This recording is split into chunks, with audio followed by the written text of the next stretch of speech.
Reasonable প্রাইসের মধ্যে প্রায় সব ধরনেরই খাবার দাবার পাওয়া যায়।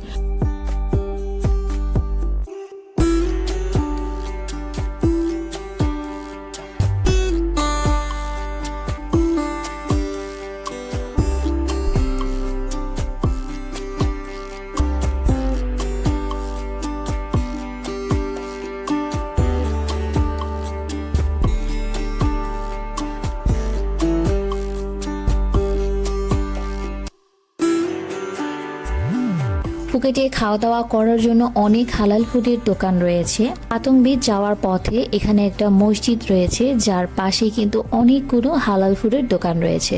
তবে আমি রিকমেন্ড করতে চাই এই হালাল রেস্টুরেন্ট ফুড অ্যান্ড ড্রিঙ্ক এই শপটাকে। এখানকার খাবারের কোয়ালিটি খুবই ভালো এবং খুবই মজাদার খাবার এখানে পাওয়া যায় এবং প্রাইসটাও অনেক বেশি রিজনেবল। যারা কম খরচে খাবার খেতে চায় এবং মজাদার খাবার খেতে চায় তারা অবশ্যই থাইল্যান্ডের ফুকেটে আসলে